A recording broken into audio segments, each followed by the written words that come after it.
Palavra da Verdade, a exposição bíblica com Hernandes Dias Lopes. Mas hoje eu quero partilhar com você algo que tem afligido a minha alma, algo que tem inquietado meu coração em relação à igreja. E eu já tenho compartilhado essa mensagem em outros lugares, mas eu confesso para vocês que eu, como pastor, ando um pouco apreensivo, angustiado e até aflito com aquilo que tenho visto, ouvido por esse Brasil afora. Deus me tem dado o privilégio de, em mais de 1000 igrejas, das mais diferentes matizes denominacionais, e parece-me que este diagnóstico está presente na vasta maioria das igrejas. E eu hoje gostaria de trazer esse desafio para o seu coração. Eu quero que você abra comigo então sua Bíblia em Apocalipse, capítulo 1, e nós vamos ler dos versos 9 a 13. Apocalipse 1, 9 a 13.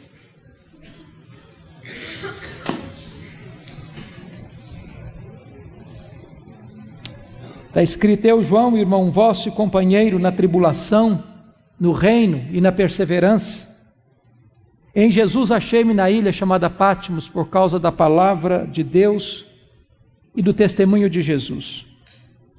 Achei-me em espírito no dia do Senhor, e ouvi por detrás de mim grande voz, como de trombeta, dizendo: o que vês, escreve em livro e manda às 7 igrejas: Éfeso, Esmirna, Pérgamo, Tiatira, Sardes, Filadélfia e Laodiceia.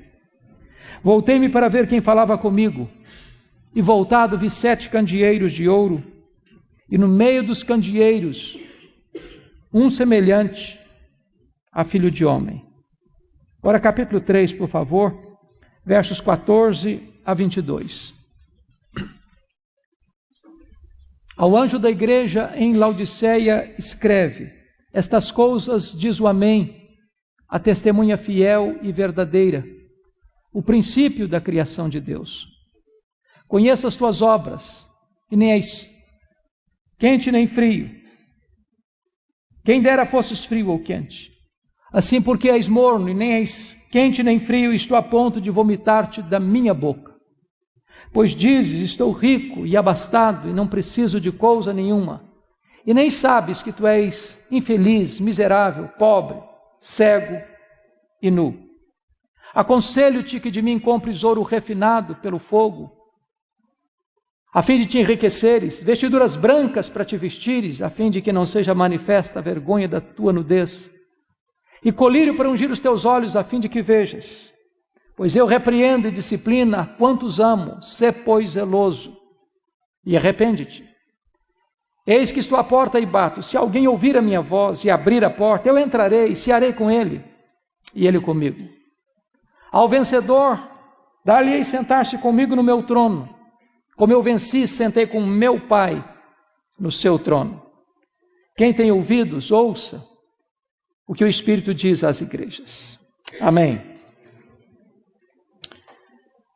Meus irmãos, já corria o ano de 54 da era cristã, quando Nero assumiu o governo de Roma como imperador, aos 17 anos de idade.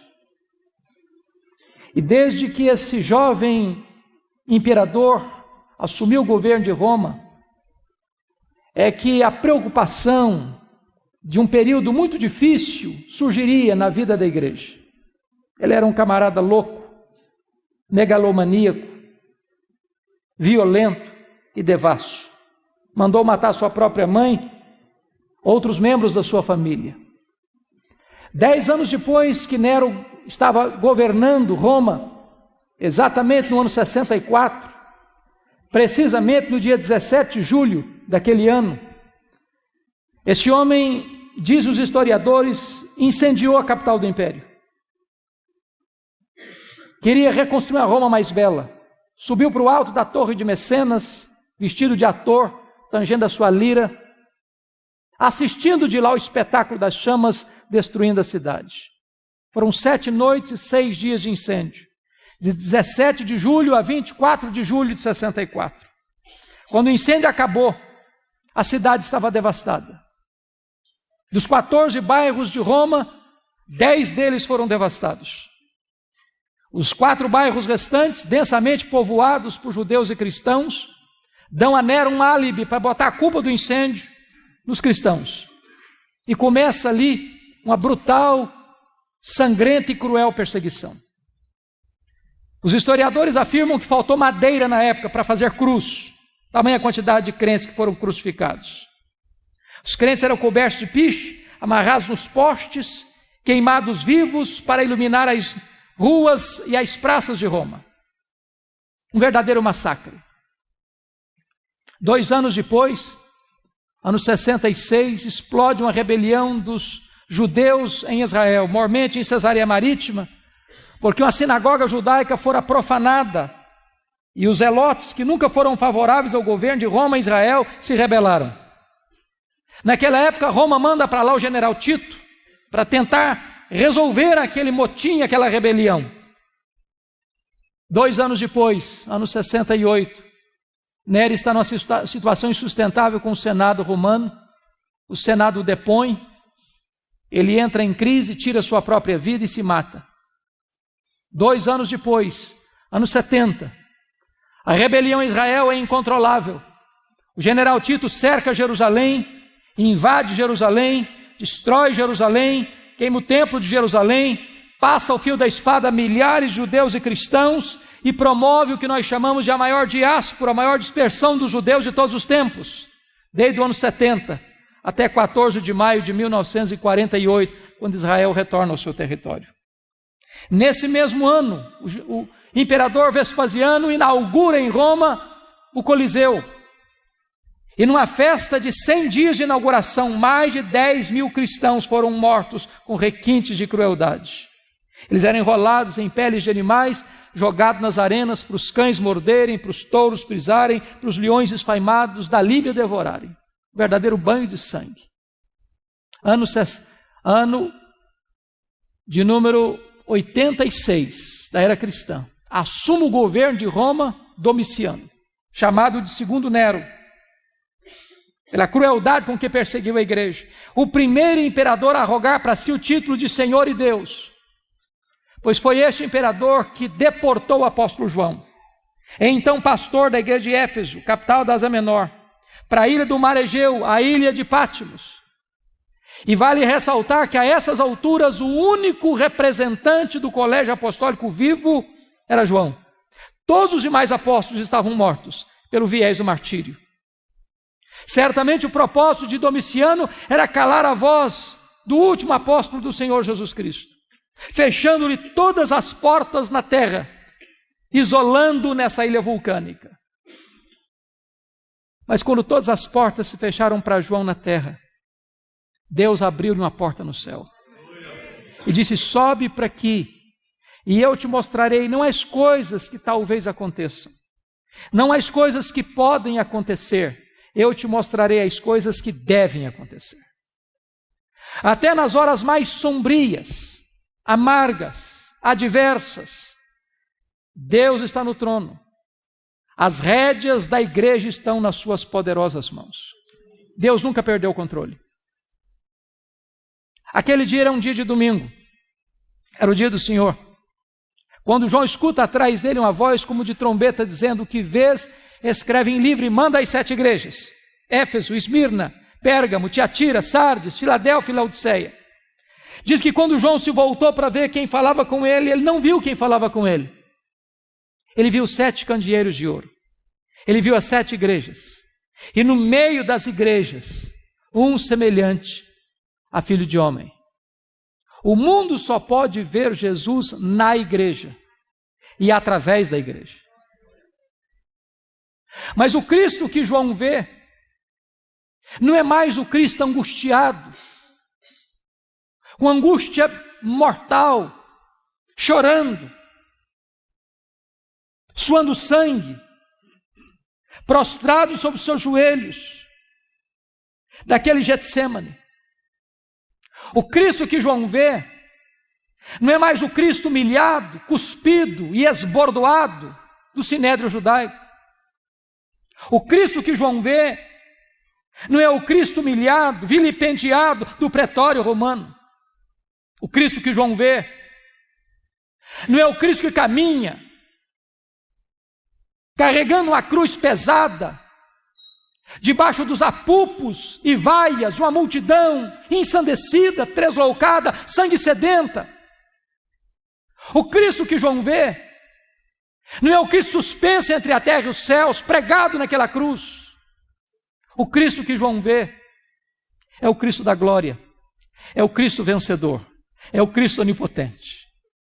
Diz o texto que seus cabelos não estavam mais cheios de sangue e poeira, mas eram brancos como a neve, como a lã. Seus olhos não estavam mais empapuçados de sangue, mas eram como chamas de fogo. Suas mãos não estavam mais esmagadas pelos cravos, mas sustentavam a igreja. Seus pés não estavam mais presos ao lenho, mas eram como bronze polido. Sua voz não estava mais embargada pela sede, era como voz de muitas águas. E o seu rosto não estava mais desfigurado, mas brilhava como o sol no seu fulgor. Quando João vê o Cristo da glória, ele cai aos seus pés como morto. E o Cristo da glória põe a mão direita sobre ele e diz: não temas, João, eu sou o primeiro e o último. Eis que eu estive morto, mas estou vivo pelos séculos dos séculos e tenho as chaves da morte e do inferno. Nós não adoramos o Cristo que esteve vivo e está morto, nós adoramos o Cristo que esteve morto e está vivo pelos séculos dos séculos. No verso de número 13, vemos que Jesus está no meio das igrejas. No meio. E eu quero dizer para você, com toda a convicção de fé, que Jesus está no nosso meio nesta noite. E é porque Ele está no nosso meio nesta noite que nós estamos aqui. Porque se Ele não estivesse aqui, não teria sentido estarmos aqui. E Ele está no nosso meio. Não apenas de forma estática. Olha comigo o capítulo 2, versículo 1. Porque diz aí que Ele não está apenas presente no meio das igrejas, mas Ele anda no meio das igrejas. E eu quero dizer para você também que Jesus está andando entre nós nesta noite, para sondar a igreja, para corrigir a igreja, para exortar a igreja, para encorajar a igreja, para fazer promessas à igreja. E há um estribilho que se repete em todas as cartas, em todas elas, sem exceção. O estribilho é este: eu conheço. Eu conheço. Eu conheço. Eu conheço. Eu conheço. Eu conheço. Eu conheço. Para 5 dessas igrejas, Jesus foi usar a mesma expressão. Para a igreja de Éfeso, Tiatira, Sardes, Filadélfia e Laodiceia, diz assim: eu conheço as tuas obras. Aquilo que seu pai não sabe, eu sei. Aquilo que sua mãe não sabe, eu sei. Aquilo que seu marido não sabe, eu sei. Aquilo que sua mulher não sabe, eu sei. Aquilo que o seu pastor não sabe, eu sei. Ninguém pode esconder nada daquele cujos olhos são como chama de fogo. Ele conhece a nossa vida. Mas para a igreja de Esmirna, a mais pobre igreja da Ásia, Jesus usa uma outra expressão e diz assim: eu conheço a tua tribulação e a tua pobreza, mas tu és rico. Me conforta isso, porque há momentos que eu estou muito aflito, angustiado, e Jesus está me dizendo: eu conheço o que você está passando, eu conheço a sua dor, eu conheço os seus dramas, eu conheço as suas lágrimas, eu sei aquelas noites indormidas, aquelas madrugadas insones, aquelas horas de pavor e horror da sua alma. Eu sei o que você está passando. A sua dor está presente diante de mim. E Jesus me choca com o seu diagnóstico, porque você e eu temos uma ideia de que seja uma igreja rica. O que é uma igreja rica para nós? Uma igreja que tem muitos membros? É uma igreja que tem um templo suntuoso? É uma igreja que tem um orçamento robusto? É uma igreja que tem muita gente influente na sociedade? O que é uma igreja rica? Para a mais pobre igreja da Ásia, Jesus Cristo diz assim: eu conheço a tua pobreza, mas tu és rico. Pobre na terra, rico no céu. Pobre financeiramente, rico espiritualmente. Rico diante dos homens, pobre diante de Deus. Esse era o diagnóstico de outra igreja, a igreja de Laodiceia. Aquela igreja tinha a melhor autoestima da Ásia. Aquela igreja se olhava no espelho e dava nota máxima para si mesma. Aquela igreja batia palma para ela mesma. Aquela igreja formava um grande coral e cantava o hino "Quão grande és tu" diante do espelho. Aquela igreja dizia: eu sou rica, abastada, não preciso de nada. E Jesus Cristo olha e faz um outro diagnóstico: não, tu és infeliz, miserável, pobre, cego e nu. O que é importante não é ser rico diante dos homens, é ser rico diante de Deus. Agora Jesus olha para a igreja de Pérgamo e vai fazer uma outra avaliação, outro diagnóstico, e diz assim: eu conheço o lugar onde tu habitas, onde está o trono de Satanás. E eu não sei exatamente por que Jesus Cristo disse isso sobre Pérgamo. Eu só sei que Pérgamo era a segunda maior cidade da Ásia Menor. Só perdia para a capital, que era Éfeso. Mas duas coisas me levam a crer que Jesus estava dizendo o seguinte: primeiro, quando se concorria na Ásia Menor qual cidade construiria o primeiro templo de adoração ao imperador romano, Pérgamo ganhou a concorrência de Éfeso. E Pérgamo construiu o primeiro templo de adoração ao imperador como uma divindade. Talvez o que Jesus esteja nos dizendo é o seguinte: qualquer lugar onde um homem é colocado no pedestal, qualquer lugar onde um homem é venerado, qualquer lugar onde um homem é aplaudido como uma divindade, aí está o trono de Satanás, porque o humanismo idolátrico é satânico. Deus não divide a sua glória com ninguém.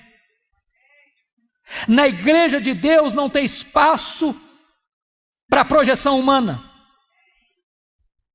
Acabamos de ouvir nesta noite uma das mais brilhantes exposições acerca do que significa ser servo. E aquele a quem chamamos de Senhor diz: eu sou servo e eu vos dei o exemplo. Segundo lugar, possivelmente porque Pérgamo hospedava o templo de Esculápio, o deus da cura. E o símbolo deste deus da cura, deste ídolo que era adorado na Ásia Menor como deus da cura, era uma serpente. E é por isso que até hoje, quando você vai ao seu médico, você vai ver bordado no jaleco branco do seu médico uma serpente. Isso vem de Pérgamo, isso vem de Esculápio, isso vem do deus da cura. Talvez o que Jesus esteja nos dizendo é que qualquer adoração a um ídolo criado, forjado pela mente humana, aí está o trono de Satanás. Porque embora o ídolo seja nada, gesso, madeira, prata, bronze, ouro, ele tem boca, mas não fala. Ele tem pés, mas não anda. Ele tem mãos, mas não apalpa. Ele tem garganta, mas não sai som da sua voz. Embora o ídolo é nada, Paulo diz que o que está por trás dos ídolos são os demônios. O que está inspirando a idolatria é o próprio Satanás. Mas curiosamente, onde Satanás tem um trono, aí Deus planta uma igreja, para que o nome de Cristo seja adorado e seja servido. Jesus está andando no meio das suas igrejas, e Ele está andando no nosso meio nessa noite. E na medida que Ele anda no meio das igrejas, Ele vai fazendo uma avaliação, fazendo elogios a umas, censuras a outras. Há duas igrejas, Jesus Cristo não faz nenhuma censura, só elogio. Quais igrejas? Esmirna e Filadélfia. Esmirna era mais pobre, Filadélfia era mais fraca. Jesus Cristo diz: eu conheço as tuas obras, tu tens pouca força, mas eu coloquei diante de ti uma porta aberta, e a porta que eu abro ninguém fecha, e a porta que eu fecho ninguém abre. Para 4 igrejas, Jesus Cristo faz elogios e faz censuras. Para Éfeso ele elogia. Elogie aquela igreja pelo seu zelo à palavra, à verdade, à sã doutrina. Os falsos mestres queriam invadir a igreja. E o apóstolo Paulo havia alertado a igreja sobre isso. E os falsos mestres queriam entrar, os falsos apóstolos queriam entrar, e aquela igreja se manteve firme, resistindo, seu zelo pela verdade. Isso nos ensina uma gloriosa mensagem hoje, porque há muitas igrejas hoje que, no afã de se tornarem populares, de arrebanharem pessoas, mudam a mensagem, substituem o evangelho por um substituto barato do evangelho, pregam um outro evangelho, pregam uma mensagem mais palatável, mais ao gosto do freguês.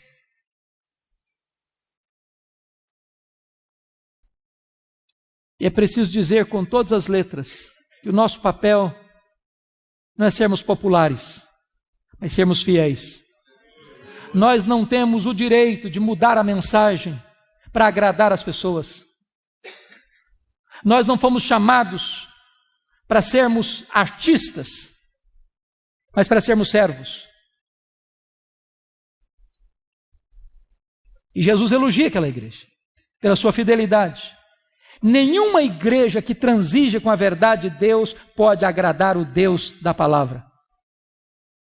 Mas Jesus se dirige a esta mesma igreja e diz assim: eu tenho uma coisa, porém, contra ti, é que tu abandonaste o teu primeiro amor.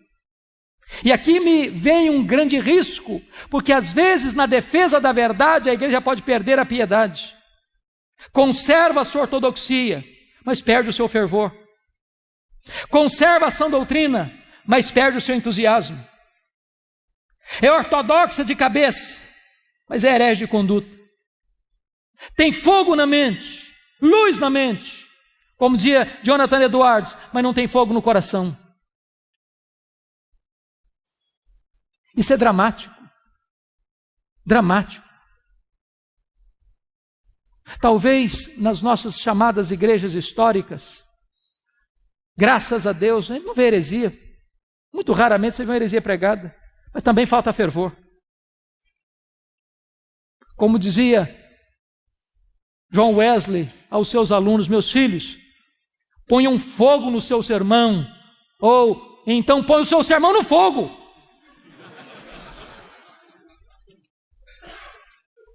Falta fervor, queridos. Falta fervor.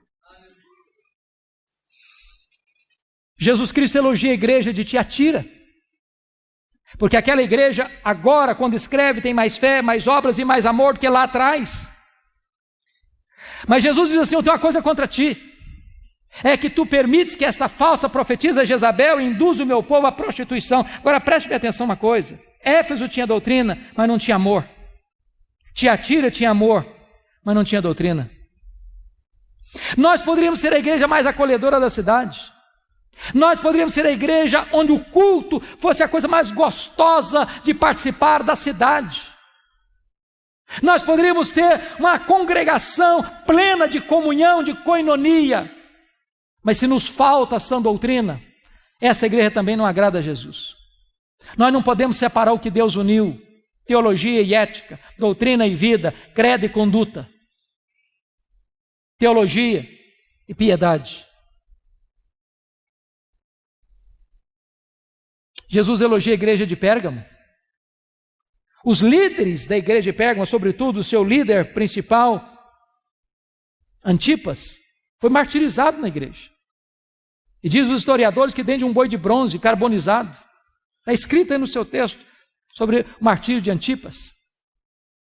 Mas nessa mesma igreja, onde tem crente morrendo pela sua fé, tem gente flertando com o pecado, seguindo as doutrinas de Balaão, vivendo uma vida completamente compactuada com o pecado e muito amigável com o mundo. Isso me deixa perplexo. Porque numa mesma igreja, que escuta o mesmo pastor, que participa do mesmo conjunto, que canta no mesmo coral, que se reúne à mesa para participar da mesma ceia do Senhor, tem crentes cheios do Espírito Santo e tem gente vivendo em pecado. Tem gente andando com Deus e tem gente apenas imitando a fé cristã. Um arremedo de cristianismo. Jesus se dirige à igreja de Sardes. E aquela igreja tinha uma fama na cidade, uma igreja viva, avivada. Talvez o culto daquela igreja impressionasse tanta gente. Tem muita gente que pensa que espiritualidade é sinônimo de emoção. Se tiver calafrio na espinha, é espiritual. Se sentir alguma coisa esquisita, então é de Deus. Se tiver algum êxtase, então é o Espírito Santo. Mas uma mensagem como a que ouvimos agora há pouco do Paulo, que às vezes dá um nó na nossa cabeça e nos faz pensar, a gente pensa, onde está o Espírito Santo? E Jesus Cristo olha para essa igreja, que talvez dá tanta importância à emoção, ao sentimento, ao êxtase. Jesus Cristo diz, não, você só tem nome que vive, você está morta. Essa fachada aí, esse verniz aí, não passa de uma casca. Não tem realidade, não tem substância, não tem concretude, não tem realidade. Mas o que me choca, queridos, é que Jesus é tão diferente de mim, de você, na análise que faz da igreja. Porque a visão que ele tem é diferente da minha. A igreja que se diz rica, Jesus Cristo está dizendo, não, você é pobre. A igreja que diz que é pobre, Jesus, não, você é rica. A igreja diz que está viva, Jesus, não, você está morta. A igreja diz, eu sou fraca, mas eu coloquei diante de você uma porta aberta.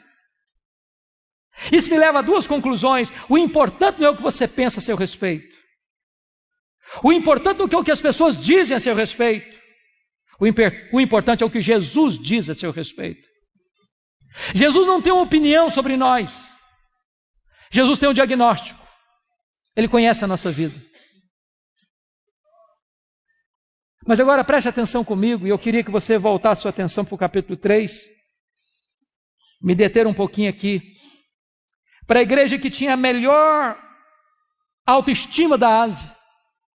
Para a igreja que deu a melhor nota para si mesma.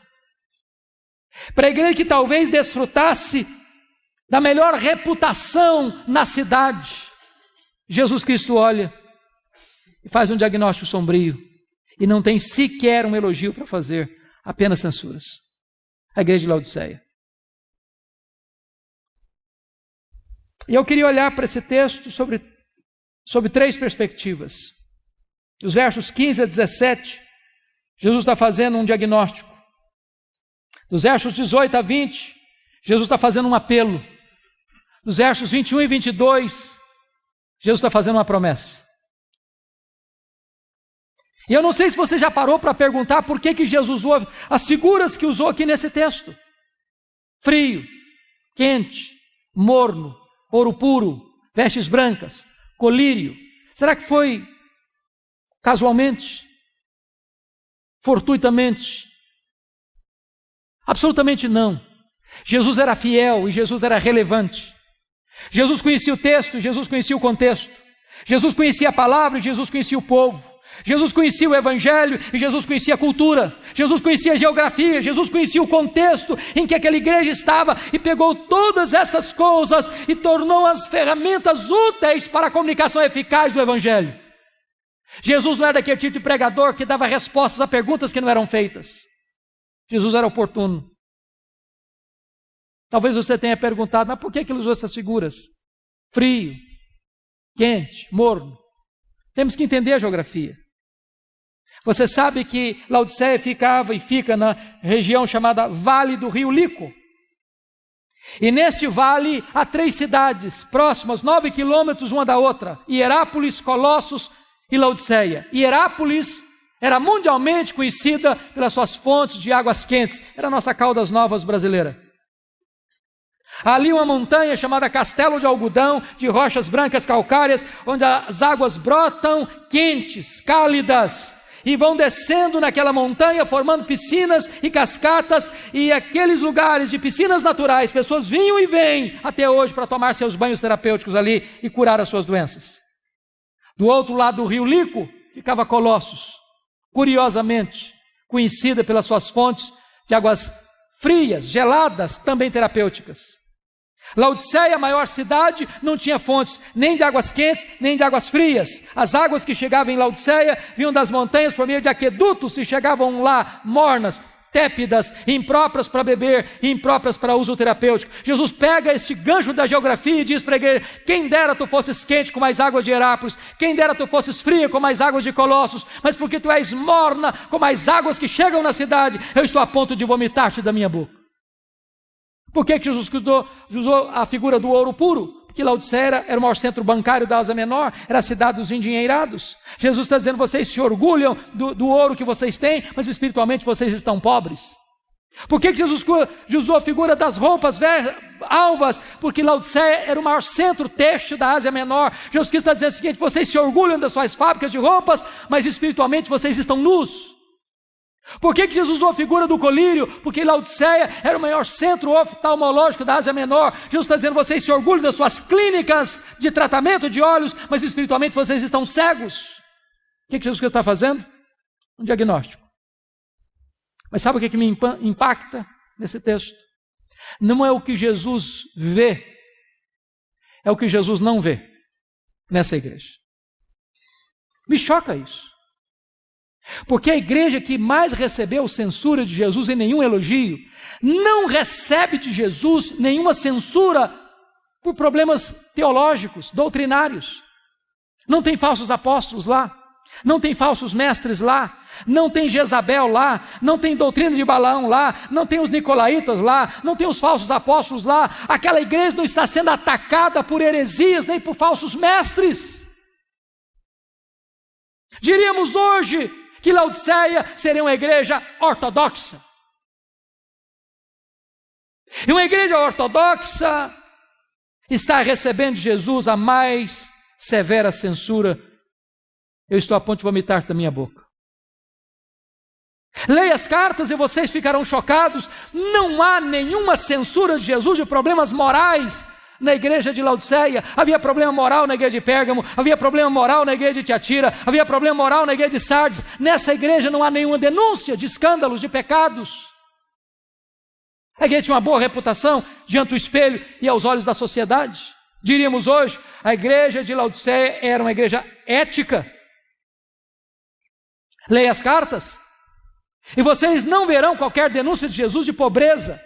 Havia pobreza em Esmirna, havia pobreza em Filadélfia. Essa igreja é rica. Os teólogos da prosperidade não fariam sucesso lá, todo mundo já era rico. Essa igreja era próspera. Leia as cartas e você não verá qualquer denúncia de Jesus de problemas de perseguição. Havia perseguição religiosa em Éfeso, havia perseguição política em Pérgamo. Essa igreja está em paz. E eu confesso para vocês uma coisa: se eu morasse lá, naquela ocasião, eu queria ser membro da igreja de Laodiceia. Era a melhor igreja. A melhor igreja. Definitivamente a melhor igreja. Ela era ortodoxa, ela era ética, ela era próspera, ela estava em paz. E eu quero dizer para você, em nome de Jesus, nesta noite, que a ortodoxia é boa, necessária, insubstituível. Eu quero dizer para você que a ética é necessária, que ela é boa, que ela é insubstituível. Eu quero dizer para você que a prosperidade é uma bênção de Deus. E a maioria de nós que está aqui tem mais do que necessita para viver. Eu quero dizer para você que viver em paz é uma bênção. Mas não é suficiente. Não é suficiente. Então nos resta uma pergunta: qual o diagnóstico que Jesus Cristo faz a essa igreja que tanto angustia, que lhe provoca tanto desconforto? Só um diagnóstico, só um: falta de fervor espiritual. E falta de fervor espiritual pode existir numa igreja ortodoxa, numa igreja ética, numa igreja próspera, numa igreja que está em paz. E eu confesso para vocês que a percepção que eu tenho é de que este é o problema da igreja evangélica brasileira. Falta brilho nos olhos, irmãos. Falta entusiasmo. Falta paixão. Falta fervor. Falta quebrantamento. Falta arrependimento. Falta choro pelo pecado. Falta sede da palavra. Falta compromisso com a oração. Falta engajamento na missão. Falta avivamento espiritual. Você olha às vezes, você vê um marasmo. Marasmo. Há poucos dias uma pessoa me abordou depois do culto no corredor e disse: pastor, eu não posso entender. Um culto onde a palavra foi tão forte, tão poderosa, tanto quebrantamento, quando você vai para o pátio da igreja, o papo é outro, é como é que ficou o resultado do jogo, e etc, não tem mais nada com Deus, aquilo não mexeu com a vida, aquilo não tocou o coração, aquilo não transformou coisa nenhuma.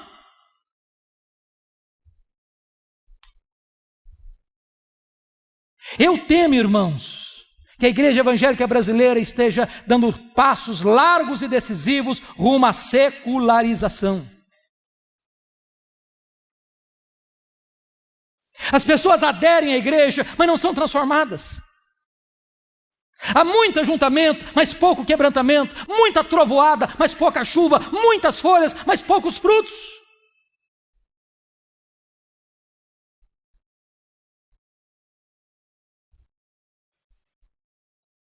O índice de divórcio hoje dentro da igreja é quase o mesmo fora da igreja. O índice de rapaz e moça que vai para a cama na época do namoro é quase o mesmo dentro da igreja que fora da igreja. A igreja evangélica brasileira está sendo mais conhecida pelos seus escândalos do que pelo seu exemplo.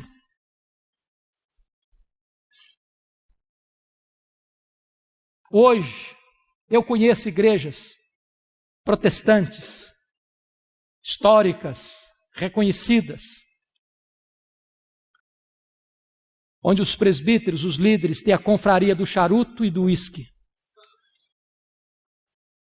Eu conheço igreja onde a juventude sai de uma reunião de oração e vai para a balada, até de madrugada.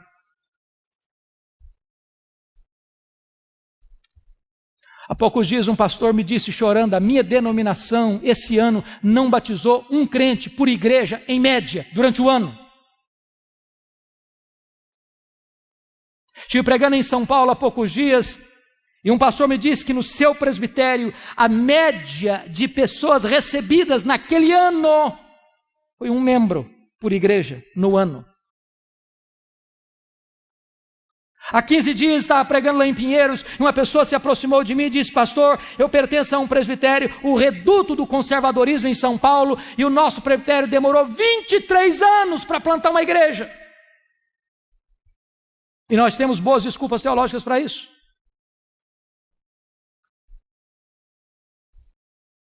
Preguei o ano passado nos Estados Unidos, e um pastor de uma igreja conservadora me disse que no final do ano ele recebeu uma carta do secretário executivo da sua denominação na área, e a pergunta que o secretário fazia aos pastores é: que tipo de charuto você quer fumar, que tipo de cerveja você quer beber na nossa festinha de confraternização dos pastores. Há 15 dias estive pregando num congresso em Nova York, e o pastor que me levava para uma Assembleia de Deus para pregar à noite me disse: pastor Hernandes, no meu bairro aqui onde está a nossa igreja, 11 templos estão sendo vendidos porque o povo já não vem mais para a igreja.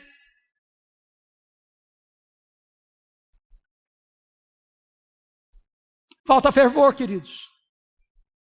Falta fervor. Há um marasmo, há uma sequidão, há um deserto, há uma mesmice, há uma falta de paixão, de entusiasmo com as coisas de Deus. E nós estamos nos olhando no espelho e nos achando o máximo.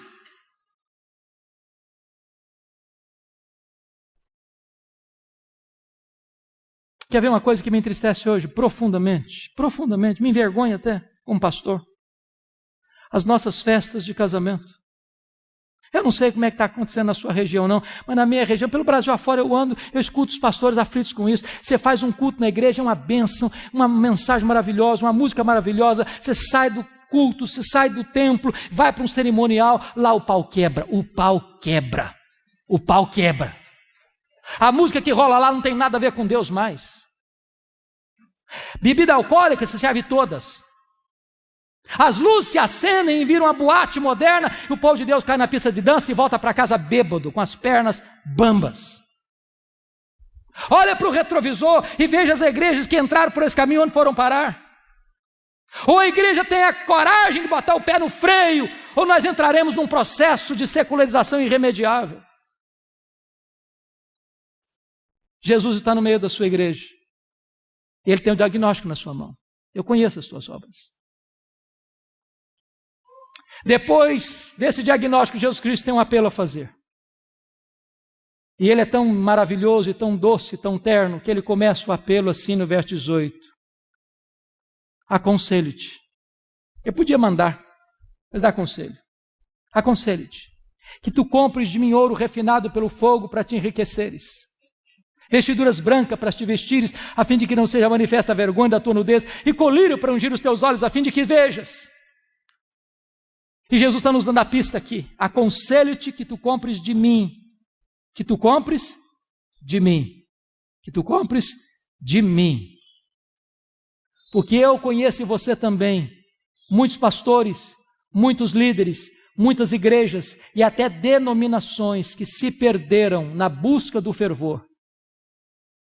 E entraram por caminhos estranhos, de falsas doutrinas, de experiências perigosas. E se desencaminharam.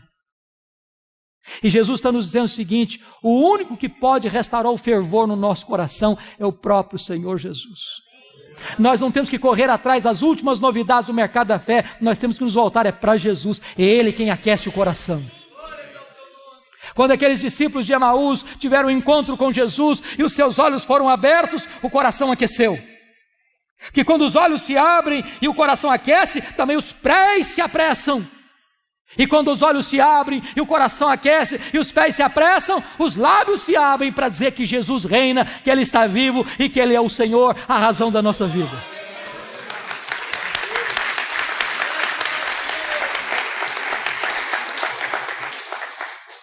Quando chega no verso 19, Jesus tem uma afirmação a fazer e uma ordem a dar. Ele diz assim: eu repreendo e disciplino a quantos amo. E tem hora, queridos, que pregar sobre esse texto constrange profundamente. Profundamente. Porque Jesus está pegando muito pesado.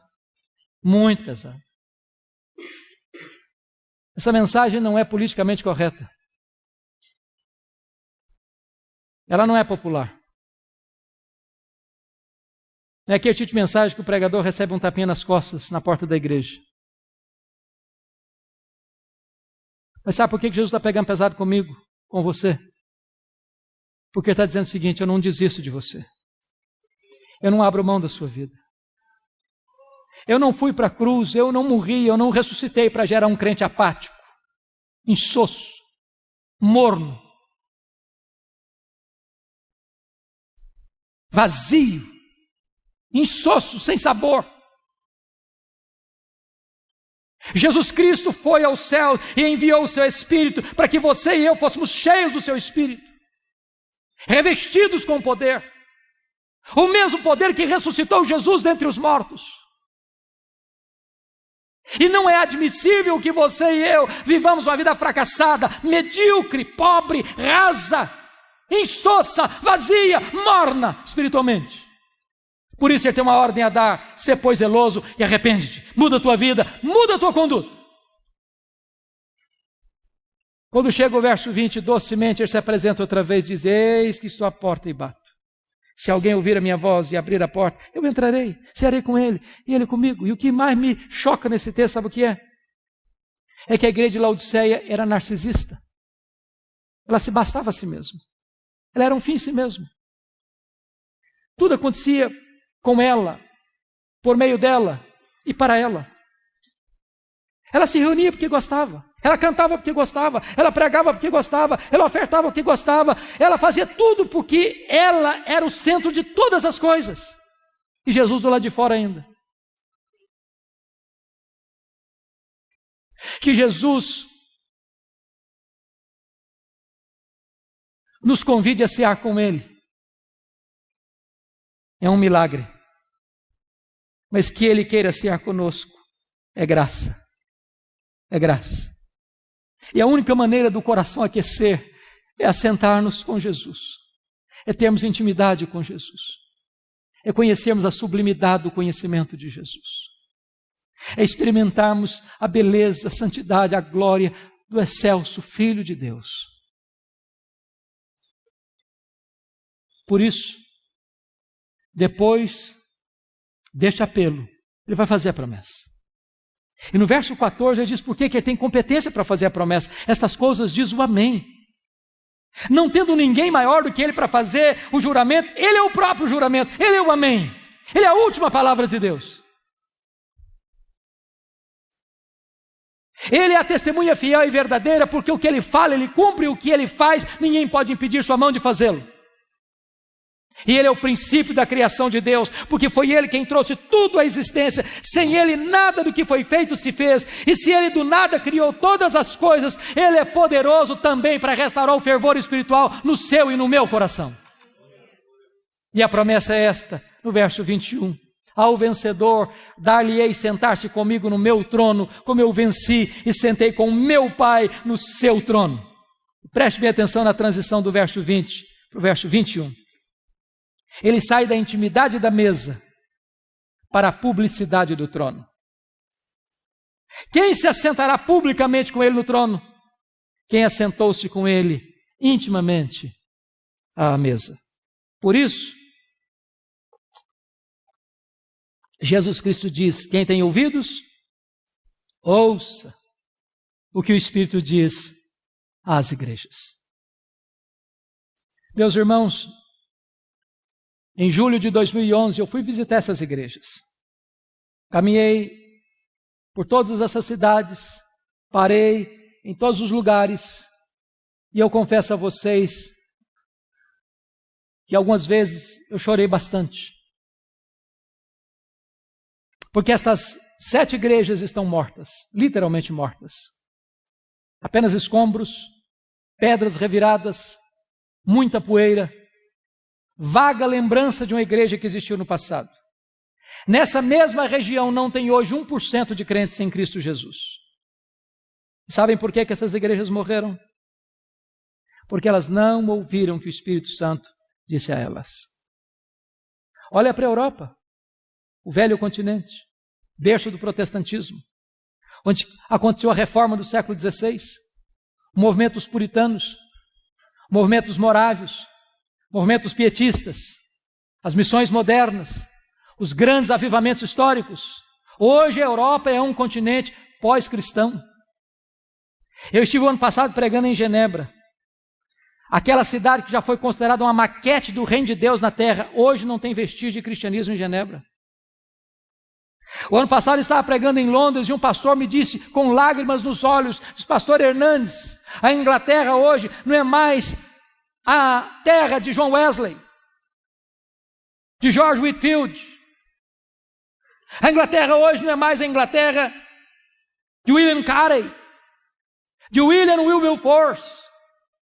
A Inglaterra hoje não é mais o país de Charles Haddon Spurgeon, de Charles Lyell. A Inglaterra hoje não é mais o país de Mark Lloyd Jones e de John Stott. A Inglaterra hoje é o país de Richard Dawkins, o patrono dos ateus. Os nossos templos estão sendo vendidos e transformados em boates, em museus, em mesquitas muçulmanas. Sabe por que as igrejas estão morrendo na Europa? Porque elas não estão ouvindo o que o Espírito Santo diz a elas. Olha para a América do Norte, onde você tem tantas chamadas dead churches, igrejas mortas, templos enormes, vazios, denominações inteiras capituladas, rendidas ao liberalismo, e os seminários que formaram teólogos, pastores, missionários que abençoaram o mundo, hoje estão gerando morte. Denominações inteiras perdendo centenas, milhares de membros todos os anos, todos os anos, todos os anos. Denominações que, não obstante, preservem a ortodoxia, estão minguando. Você entra na igreja e vê algumas cabecinhas brancas, mas a juventude já foi embora da igreja. Porque, embora conserve a ortodoxia, perderam o fervor. Como disse para vocês, apenas num bairro de Nova York, 11 templos vendidos, porque não tem mais gente para frequentar. Sabe por que as igrejas estão morrendo na América do Norte? Porque elas não estão ouvindo o que o Espírito Santo diz a elas. Olha para o Brasil, queridos.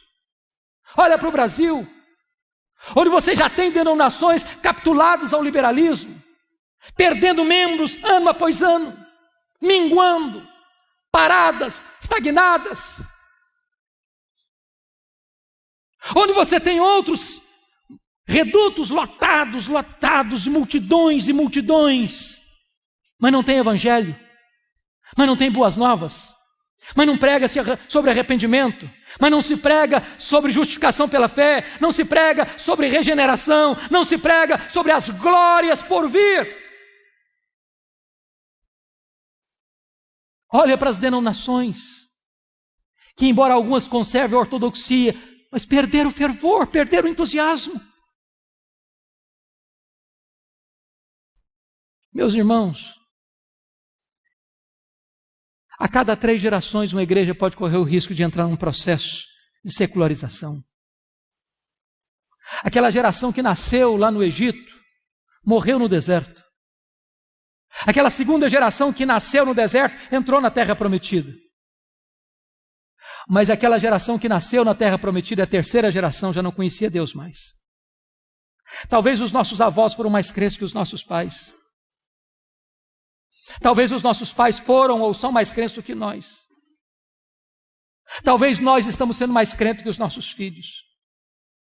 Se Deus não tiver misericórdia, os nossos netos podem herdar uma igreja fria, apática, secularizada. A minha oração e o clamor da minha alma é que Deus nos desperte, é que Deus nos inflame, é que Deus nos aqueça, é que Deus nos traga de volta a pureza do Evangelho, a beleza do Evangelho, a glória do Evangelho. Que nós não nos contentemos apenas em defendermos a ortodoxia, mas que nós tenhamos o coração cheio de fogo, que a igreja se prostre para buscar a Deus, experimentar um poderoso reavivamento espiritual, para que a igreja, ainda que pareça hoje em alguns lugares como um vale de ossos secos, Deus possa soprar com o seu espírito, tirar as cinzas, acender as brasas e levantar um fogo santo. Que Deus tenha misericórdia de nós, que Deus restaure a nossa sorte. Amém. Vamos orar juntos, queridos. Vamos orar juntos. Se você quiser vir aqui à frente orar comigo, tiver a liberdade de fazer isso, pode vir, vamos buscar a Deus.